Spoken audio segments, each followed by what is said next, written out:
Welcome to Bat Therapy, the psychology of Batman, superheroes, and other comic book characters. Be a fly on the wall or a bat in the cave, listening in on a friendship built out of a love for talking Batman, comics, and the everyday struggle to achieve mental health and happiness. We are your hosts, clinical psychologist Dr. Amelia Brown, and comic enthusiast and nerd aficionado Keaton Hopkins. This podcast is about providing education and understanding and is not a replacement for mental health treatment or support. If you're needing help, go to bat-therapy.com for resources. So we decided to do Batman Returns. It's the holiday season. It's true. We've shifted off of our season 2 topic, even though we're technically still in season 2. Yeah, we're still. This is like a musical episode, right? Like, or the first time they did a musical episode on The Flash, I had no idea what was going on, and I also was shocked that Barry Allen could sing so well, Grant Gustin. But then my wife told me that he had shown up on Glee. She was a big Glee fan, and apparently he was up there, and so it was really funny the first time to do that. So yeah, this is our. I guess you can't really call it a musical. It's not a musical episode. I'm not doing any singing. Season 2 wrapped up with some holiday cheer. Yeah, it's the Star Wars holiday special. Except good. Except please listen. It won't be bad. Yeah, we promise. Because we're doing Batman Returns. We're doing Batman Returns, which is honestly. Although, oh boy.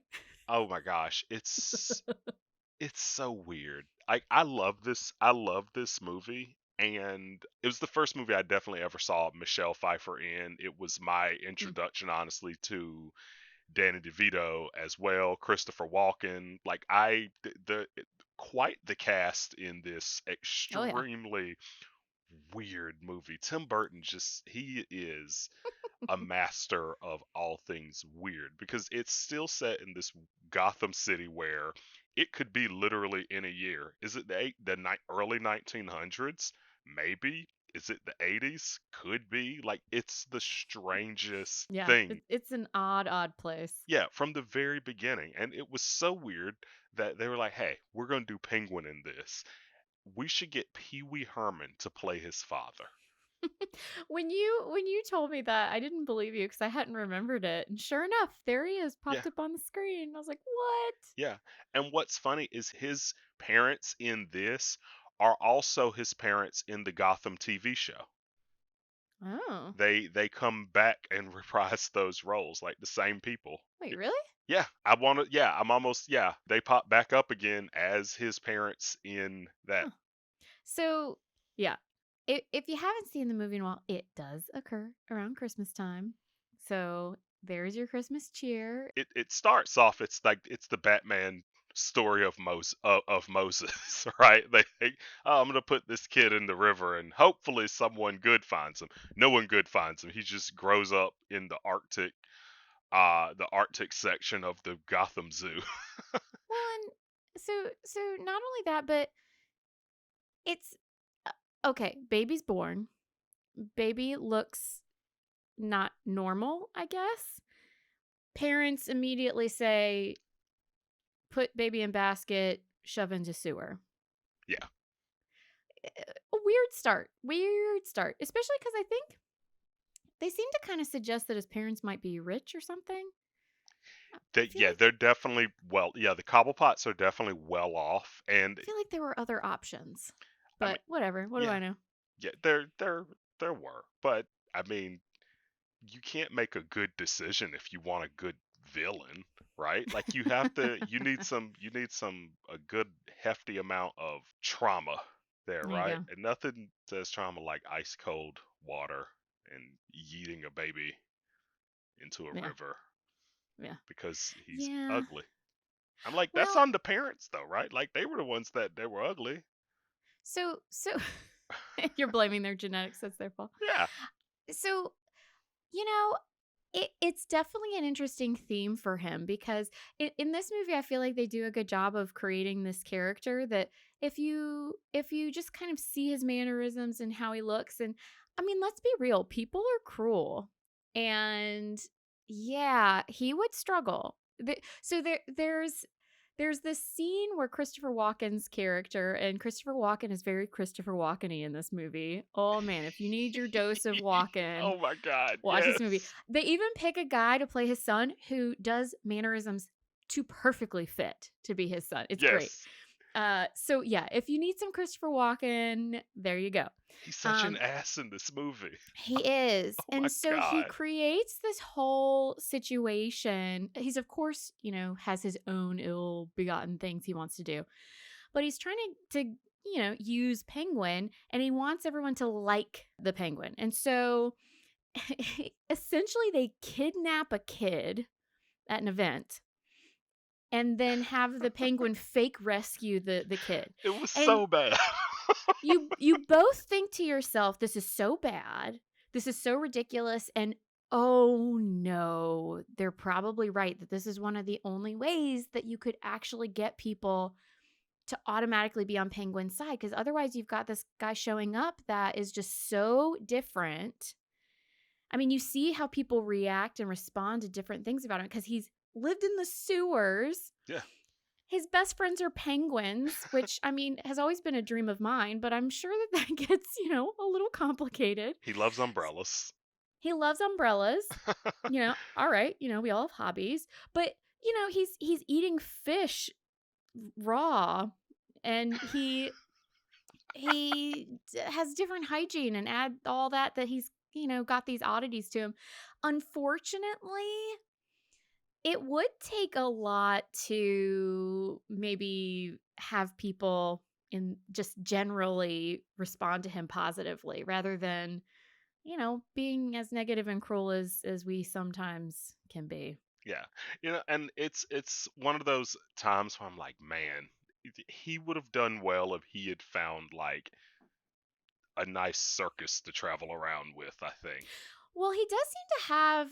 They seem to suggest that his friends come from the circus. Yeah, it's weird. They don't. It's like the yeah, it's like a group of circus act like slash terrorists. Like I don't. It's it's They do seem to know their way around explosives. Yes. yeah I, yeah I they yeah. don't think most people in the circus know about explosives, but I actually don't think I've ever met anyone who worked in the circus either. I mean, yeah, I So, don't think I do, but yeah, they're called the Red Triangle Circus Gang, and so mm. I guess they know they're villains, hence the gang, but Or maybe it's they're like the villains with a Scooby Gang. okay, maybe, but I mean, yeah, yeah, I don't I don't know, know. but the Red Triangle Circus Gang, like they could have stopped at circus, but they were like, no, no, no, circus needs to be an adjective. We're a gang, and so right then Yeah, I'm like, yeah. oh, they know what they're about. They're just villains with a circus theme, which tracks for this very, very odd movie. I do love that the villain origin stories in this is so far away from what we know from So the far away. comics. It's like, oh, So, I wonder if he looked it up. Like, I wonder if he actually looked it up. Like, we're gonna do the Penguin and Catwoman for this movie, and Tim Burton's like, I got it. She falls out of a window, gets bitten by a pack of stray cats. Boom, Catwoman. I have to say, when I was watching her, love me some Michelle Pfeiffer. I think she Yes, did a phenomenal job, but it did read more Harleen Quinzel than it did Selina Kyle. very much so. She definitely snaps, and it's really strange for me because I'm terrified and infatuated with her at the same time. I feel like that had an effect on me growing up. I feel like that kind of set the tone. Yeah. You were talking about how her character formed. It is very interesting. I actually really enjoyed, because I've watched this movie a bajillion times. But a lot of them during childhood, before any of the psychology training and whatnot. Yes, And so Christopher Walken, being the potentially the worst villain in the whole movie. oh, by far. He's by far the worst villain. What's his name? Max Shrek. Yes, that's it. He's Shrek. Shrek. Very interesting last name. So Pre he Green Shrek. yeah, he's not an ogre yet. So he pushes Selina Kyle out of this like high window. Um so I think it's a combination of reasons because she forgot to give him his speech for when he was presenting it at the holiday thing, and then also she was trying to kind of sort things for meetings, and I think she Saw the wrong in information. Yep, she inadvertently kind of came across the wrong stuff. Honestly, though, I feel like it was a combination of those factors. Oh yeah, he He might just have pushed her out the window even without that. He's a little loose of a cannon, yeah, he but just didn't like her. Like when the first time you see her, she's like she comes into the meeting and she tries to ask a question and oh god, what does he say? He says, I apologize on behalf of my secretary. She hasn't been housebroken yet. yeah, he's a national treasure, that man. Oh my god. So he shoves her out of this high window. She falls all the way down. It's a miracle she's alive. She gets gnawed on by some stray kitties, which, man, there were a lot of cats coming out of nowhere. Gotham needs to figure that out. But she goes Yeah. home.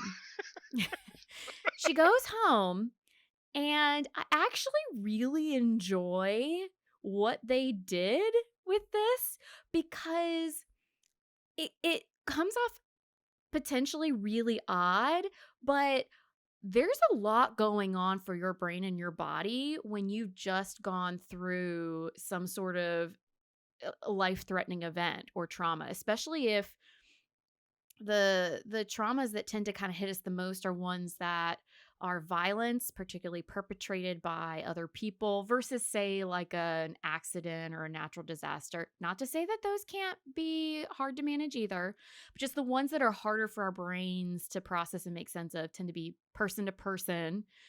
And then if you're directly witnessing or being being perpetrated against you, i.e., someone shoving you out a window.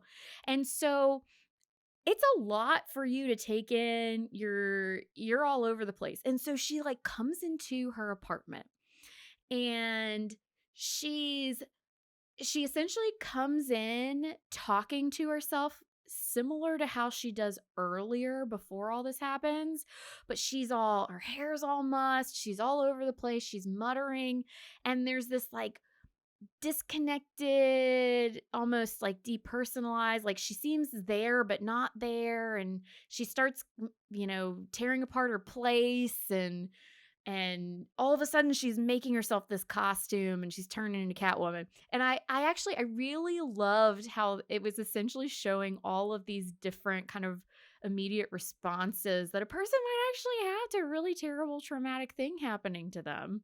Yeah, it was she has like a is all right, question for you. Is the Mm, term psychotic break accurate? Is that a good question. phrase that can be used? No. Okay. So this would not be a psychotic break. There's nothing to suggest psychosis happening here. However, I could totally see someone wondering if some sort of psychosis was happening. So, when it comes to psychosis, we're thinking things like you're seeing things that aren't really there, you're hearing things that aren't really there. You might have very fixed or stuck beliefs that are sometimes called delusions that are really hard to kind of shift based on information in front of you. You may have trouble with your thoughts being what we call linear. So it might be hard to kind of track what a person's saying because they kind of jump all over the place. And there are some other symptoms too that can kind of fall into this. I'm just hitting some of them. Everything that she's reacting to can be attributed to an immediate response to the traumatic event happening. When we use the term psychotic, there's actually a group of things that fall under psychosis in terms of symptoms. And here, sometimes these things can look like one another. Like she's muttering to herself. You could wonder, hey, is she seeing things that aren't there or hearing things? Or she seems out of kind of out of sync with reality in some way. And so I can see where you start thinking that. But actually, if you look at, okay, so what's happening, it's probably her brain and body almost essentially like, let's say you got electrocuted and all of a sudden you're trying to kind of sort it all back together again. So it wouldn't be a psychotic break, but there's definitely a lot of stuff going on with her psychologically in those moments. Yeah, because like she just starts knocking stuff off the walls. She starts Mhm. spray painting things. She Oh yeah, I forgot about spray paint. Yeah, she spray paints things. She breaks out her sewing machine, just starts going to town. When she becomes Catwoman, she takes on this uh, very female empowerment attitude. Like at Yes. one point, she Very saves the interesting. woman. She's like, "Oh my God, you saved me!" And she's like, "You put yourself in this position. Like you're the worst." Like she Now saves I her. laugh and I apologize for anyone who has been in one of these situations. It is not your fault. Absolutely not. I don't care what alley you were in or whatnot. But just kind of this laughter of yeah, just like the extreme that she goes to with this. Yeah, she puts on this whole persona. And so this happens very, very quickly for her. And I want to be clear about something is that most people have very strong reactions to a trauma when it first happens. And there's even um there's kind of the normal I hate that word. What's a better way? There's for the average person there's actually a lot of things that you could be reacting to. And people might say, "Hey, is that PTSD?" But it's only really PTSD if it sticks with that person for a long period of time. And so she's understandably kind of sorting through all this stuff. But sometimes what you do see with folks when they go through an intense trauma, they might adapt themselves to try and minimize that sort of trauma happening again. Oh. Usually they don't end up dressing as a cat or, whipping people or, going out and beating up burglars or anything. Um, but it could be that a person stops going certain places, or sometimes a person might stop wearing makeup, or they'll gain weight, or other things that are kind of this protective layer in a response to that situation so it won't happen again. And she's this kind of really cool, they created this symbolic, extreme version, shall we say, for her in this storyline that you don't normally see. Well, and it's interesting because I've never seen this, like, I'd never seen this Selena Kyle. So, in the beginning Mm-mm. of the movie, she's essentially this character, this person that's constantly getting mistreated, constantly getting walked over, stepped on, talked to rudely, talked down to, downtrodden. Like, she's constantly in this situation where Mm-hmm. she's looking up at the Yep. rest of the world. Well, also being very brilliant and capable. I mean, you get these little spotlights that Yes. there's actually someone in there that they're not giving credit to. Right. It's funny because it's like she always had this in her. It Yes. just it surfaced after this traumatic Yeah. experience, and it's so good. The look on Shrek's face when she walks in Mm-hmm. after he thought he had killed her, like it's such a good moment So because he's good. like, "Huh, well this is bad." Like it's I can't imagine having that gumption to right say, "Okay, that dude tried to kill me. You know what I'm gonna do? I'm gonna walk right into work on tomorrow time. on time, show up to his meeting with Bruce Wayne." Look great. Like, yeah, it's just yeah. Oh gosh, Bruce gets so infatuated with her so quick. So infatuated. His his persona of Bruce Wayne is He's so so quirky. quirky and odd. And he even says there what does he say? He says something like we're the same. We're split right down the middle. He ends up saying that to Selena Kyle slash Catwoman in this movie because I think he relates so much because they're both super quirky characters in this. Yeah. And they both have that, he hits on his duality. They both have that duality of these like different sides of themselves. And one of them is kind of this tentative, uncertain, and then the other one is very much the opposite of that. Also, and we talked about this when we did the first Tim Burton Batman movie. In this one, once again, Batman kills quite a few people. I was realizing now that you've brought it up to me, I can't unsee the death count. Yeah, it was so bad. The worst one is the one where he just turns the Batmobile's afterburners on and just burns the guy to death. I was like, well, that's not okay at all.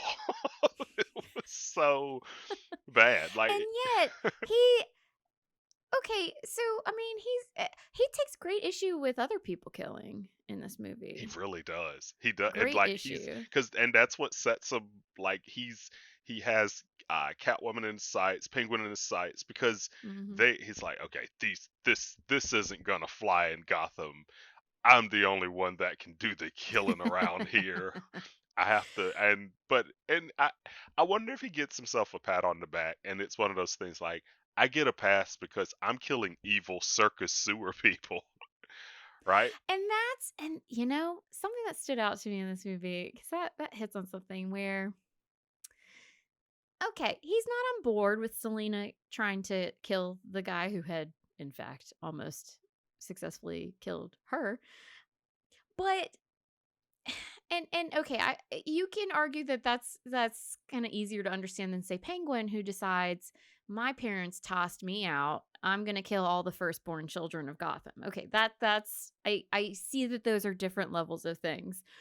But when Penguin goes to try and kill someone or do these things or whatnot, you I don't think there was ever any empathy from Bruce. I mean, in the beginning, he did mention when he suspected something was up with Penguin when he first arrived. He Right, was like, "There's something else going on."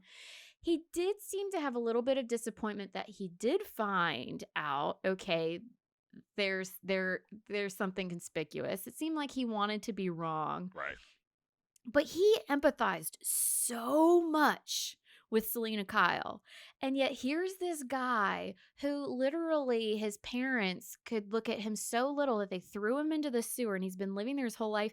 And you don't think twice about trying to, I don't know, maybe reach see out. if there's a way to rehab this guy instead of, oh, by the way, ending up kind of killing that guy. Because Penguin seems pretty dead by the end of it too. Oh yeah, he kills. Yeah, he definitely kills Penguin. Like So by the make end. out with Selena Kyle, kill Penguin. How much of this has to do with how hot Michelle Pfeiffer is? I I don't mean, know. in his defense. I mean, she's hot. Okay, okay, right. I was like, I want, You don't have yeah. to say it. I'll say it. She's Okay, hot. yes, I get that. yes, And Penguin is probably not hot by most people's standards. right, Yeah, I couldn't help but wonder, well, would you have killed him as quickly if he also looked like Michelle Pfeiffer? right. I If he had a solid jawline, don't know. There you go. right. I Like don't if know. Penguin was played by Matt Bomber, would it have Mhm. ended the same way? Well, and so here's the thing. So people that we view as more attractive, we tend to also see as more trustworthy. And we give them other positive attributes before knowing anything about them compared to someone that we deem less attractive. Huh? Yeah. And That's I interesting. couldn't help, yeah. And once again, okay, I'm not saying I'm on board with Penguin killing all these people. But yeah, but I would say Batman Bruce Wayne didn't really spend much time trying to kind of win him over to the good side compared to Catwoman Selena Kyle. No, absolutely not. Like, and at the end, in the at the movies, the in the third act, he's trying to talk Selena Kyle out of killing Shrek, Yep. Versus and with Penguin, he's just like, I'm going to stop you violently. whatever.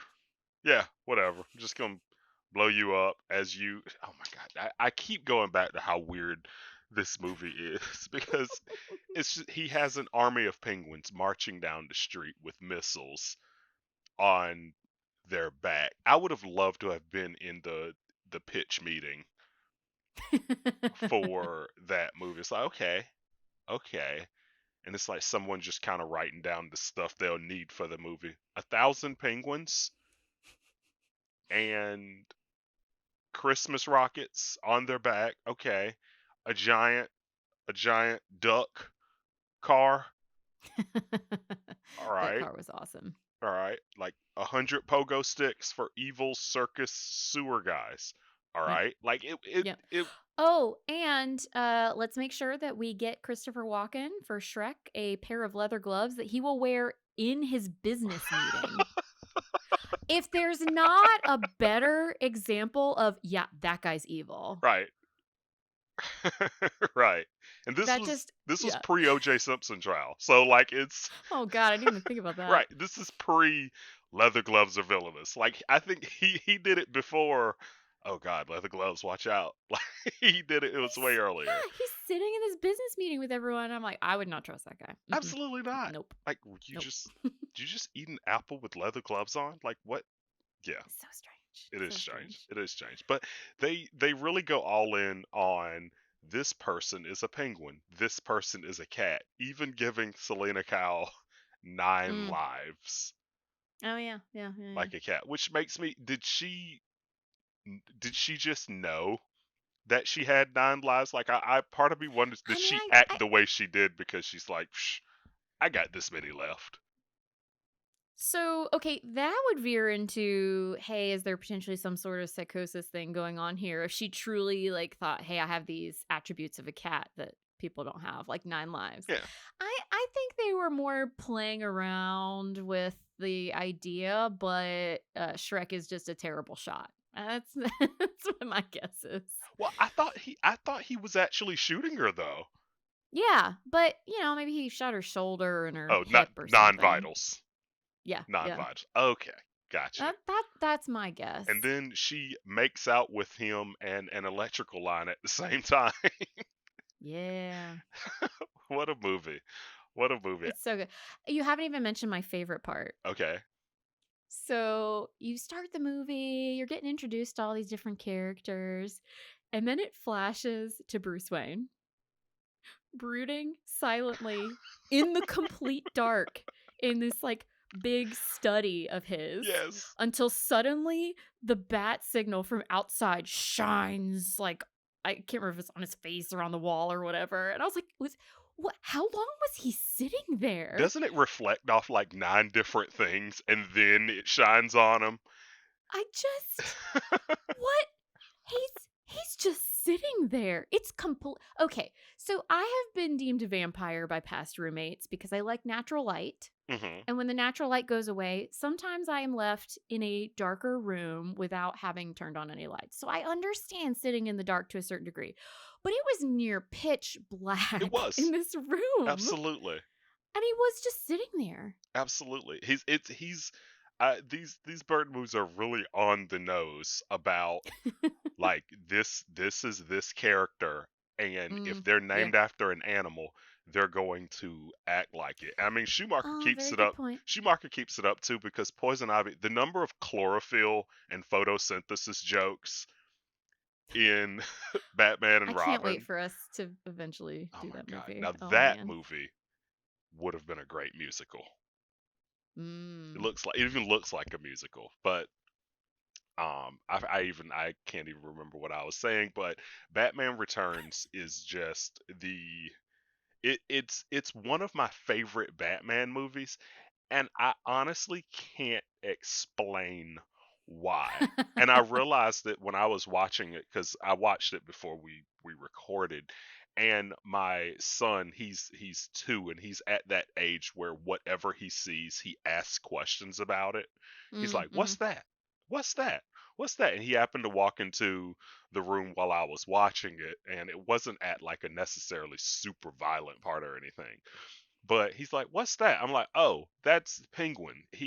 And I feel the need to completely explain it in detail to him. Like, that's Penguin. He was dropped in the water, but he was raised by all the birds at the zoo. And he's like, "Well, what's that?" I'm like, "Oh, well, he's the evil businessman. He just pushed the cat lady out of the window." He's like, "Well, what's that?" And he just kept doing it. And as he's asking me questions, I'm realizing just how weird this movie is trying to It's like it explain it. it's like it was written by a 2-year-old, Yes, it but in a absolutely great was. way. Yeah, In a great way, in an yeah. entertaining way. And I like how you picked I didn't pick up on it, but just you're right. really leaned into the animals that each character was supposed to Yeah. be connected to. Yeah, like why are you sitting in the dark? There's no reason for Alfred. Are you walking around in the dark too? Like, does Alfred just have night vision goggles? Because like Bruce insists on just having a really low light bill every month. Like every. It was it was just so strange, so strange. Yeah, oh gosh, it's great. It's great though. These movies are just they have a place forever in my heart because the Gothamites too. They're so helpless. They are they just Yeah. have they don't know what to do. It's like yay a Christmas parade, and then evil people just jump out of gift boxes and just it's You so. can't ever just enjoy a present. Oh yeah, no peace, It's no so peace sad. for Gothamites. I love it. Oh man. That Absolutely reminds love me it. of when we in season 1 we talked about what it would be like to be a Gothamite. Oh, we could do we could do so many volumes I know, of right? that. It's like today's episode of what it's like growing up Gotham Growing up Gotham. Oh, I like or that. lack thereof, right? Like I Yeah. imagine Ugh. like even going to high school in Gotham. It's like, well, we started with a graduating class of this number, but Oh god. 8 of us came out on the other side. You know, it's probably ate more than they expected. I finally escaped Gotham. I'm moving to Metropolis. Have fun with that. Oh man. Um, do we have a mindful nerd moment for this amazing, amazing movie? We do. And I couldn't get away from brooding Bruce Wayne, so I thought we could do some mindful brooding in the dark. Okay, okay. Do I need to turn lights out for this? You can. You can use your imagination or you can turn your lights out, whichever way. But yeah, I was so amused by it. I couldn't think of anything else. So I think what we'll do is just say, you know what? We're gonna be Bruce sitting in the dark, and we'll choose to see that as him just taking in a moment of quiet contemplation before his night starts and the signal flashes in front of him. I love it. I really really love it. Like that scene is just great. If y'all haven't It's so watched great. Batman Returns in a while, please. I'm Please sure do. the YouTube if there's a YouTube clip of it, we will post it on our website, but it's such a good scene. And I really do think like the bat signal shines and then it hits something and then it hits something else and then it shines on him. Like it's Oh very man. obvious that he is Batman at this point. Yeah, it's amazing no one knows. Well, actually everyone he sleeps with knows, so That is true. That is or true. makes out with Yep. or even his PG relationships they tend to find out. Anyway, whatever. Let's do some mindfulness. Mindful Mindful brooding. brooding. This is a new one. Let's do it. So, like we always do, if you're comfortable with it, closing your eyes, or you can just soften your gaze, not looking at anything in particular in the room, and sitting straight but comfortable. And start with just taking a few deep breaths. And with those breaths, just using that as an opportunity to focus in on the moment, put away those distractions of the day. And with the next few breaths, I want you to put yourself in the shoes of Bruce Wayne and picture the scene that we were just describing. You're in your large kind of living room area. You're in this big leather chair and you're sitting there. It's dark. And you're just taking this moment to yourself where there's nothing to detect, there's no crime to fight. This is one of those few calm, peaceful moments. And with each deep breath, you breathe in the calm, the still, and the darkness around you. And you exhale with appreciation for this moment of rest. before the night begins. And just really take in the feel of your chair, the feel of the air, the look of the dark room. And when you breathe in, breathing in the calm surrounding you, and breathing out in appreciation of this restful moment. Breathing in the calm, breathing out in appreciation.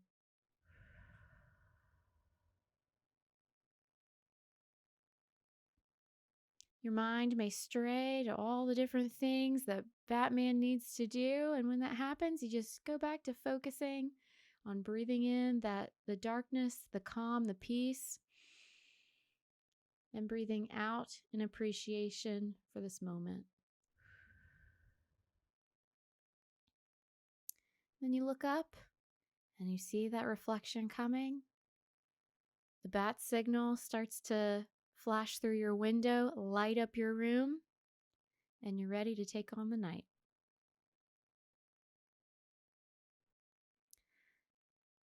Now I'd like you to just take a few breaths, adjusting back to you and the podcast. We have helped Bruce through his brooding. He's ready for the night.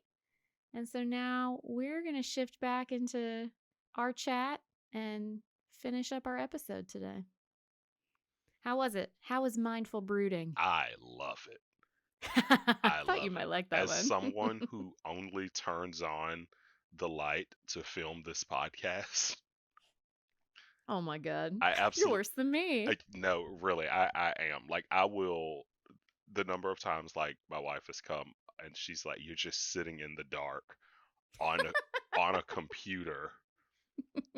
Like, what? Why are you like this? Like, there's so many lamps. Like, we have so many different options, and the only time I'll turn a light on, I always need a light whenever I'm gonna eat something. I hate eating in the dark. Oh, sure. I Yeah. hate eating in the dark, but everything else, like when you said you're a fan of natural light, I'm like, I'm not even a fan of natural light. I will keep the blinds closed and let the plants die. Like, I will. Like, I'm like, yeah, I'm good. I'm good. This is nice and dark. No glare on any screens. Like, this is wonderful. So perfect. So whenever she gives you a hard time, you can just say, I'm practicing my mindful brooding. Absolutely. Absolutely. And I also like this mindful brooding because this Bruce Wayne, it's like he's just practicing mindfulness before he just goes out killing people. No. I don't even Well, did anyone even get arrested in this movie? Like, I don't even remember seeing any cops like, "Hey, you're under arrest." Like, nope, it's just Batman going out yeah, saving the I don't day remember anyone by, getting by arrested. murdering people by the dozen. Oh, geez. Love it. Thanks for nerding out with us. I'm clinical psychologist Dr. Amelia Brown. Find me on social media at Crafting the Mind. And I'm comic enthusiast and professional nerd Keaton Hopkins. Check out my TV and movie reviews on YouTube at Team JBS. Check out our website at bat-therapy.com, our Bat Therapy YouTube channel, and follow us on social media. See you next week, same bat time, same bat channel.